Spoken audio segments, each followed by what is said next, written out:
Sri Krishna, Bhagavad Gita chapter 18, the perfection of renunciation. Here in verse 72, Lord Sri Krishna asks to Arjuna that, O sons of Partha, have you heard this confidential knowledge or secret knowledge of Bhagavad Gita with attentive mind? Are your ignorance and illusion now dispelled?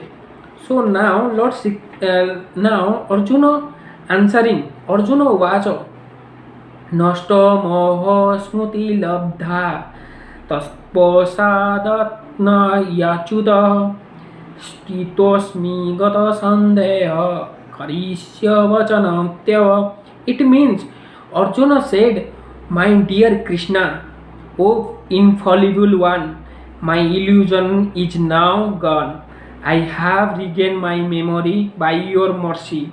I am now firm and free from my doubt, and am prepared to act according to your instructions. So here the purport is the constitutional position of a living entity represented by Arjuna is that he has to act according to the order of Supreme Lord. He is meant for self-discipline. Sri Chaitanya Mahaprabhu says that the actual position of a living entity is that of an eternal servant of a Supreme Lord. Forgetting this principle, the living entity becomes conditioned by material nature. By in serving the Supreme Lord, he becomes the liberated servant of God. The living entity constitutional position is to be a servitor. He has to serve either the illusory Maya or the Supreme Lord. If he serves the Supreme Lord, he is in the normal condition. But if he prefers to serve illusory external energy, then he will be bondage.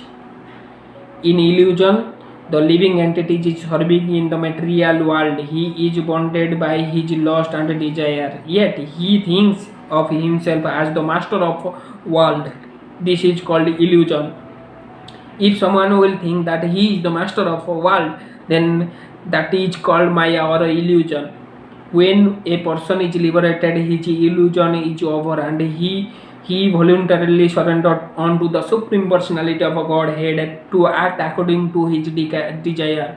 The last illusion, the last sense of Maya to trap the living entity is the proposition that he is God. The living entity thinks that he is no longer a conditioned soul, but God. He is so unintelligent that he does not think that if he were God, then how could he be in doubt? That he does not consider. So that is the last snare of illusion. Actually, to become free from the illusionary energy is to understand Krishna, the Supreme Personality of Godhead, and I agree to act according to his instruction. The word Maya is very important in this verse. Maya refers to that which is opposed to knowledge. Actually, real knowledge is the understanding that every living being is eternally a servitor of our Lord. But instead of thinking oneself in that position, the living entity thinks that he is not a servant, he is master of this material world, for he wants to lord it over the material nature. That is his illusion.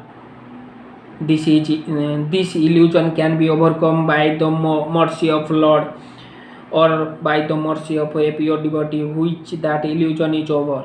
When that illusion is over, one agree to act according to the Krishna consciousness.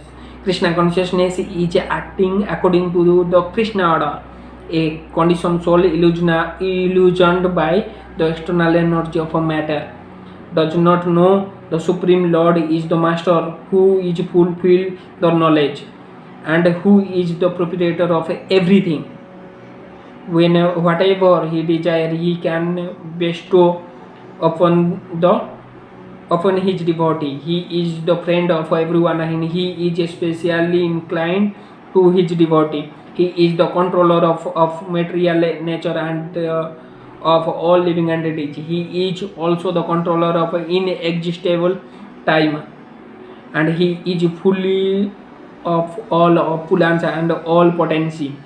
The Supreme Personality of Godhead can even give him to the devotee. One who does not know him is under the spell of illusion. He does not become a devotee, but a subjector of Maya. Arjuna. However, after hearing Bhagavad Gita from the Supreme Personality of Godhead, become free from all free from all material contamination or illusion. He could understand that Krishna was not only his friend but the Supreme Personality of Godhead, and he understood Krishna factually. So, to study Bhagavad Gita is to understand Krishna factually. When a person is in fully Krishna consciousness or fully knowledge, he naturally surrendered to Krishna. When Arjuna understood that it was Krishna plan to reduce the unnecessary increase of population, and he agreed to fight according to the Krishna desire. He again took off his weapons, his arrow and bow, to fight under the order of a Supreme Personality of a Godhead.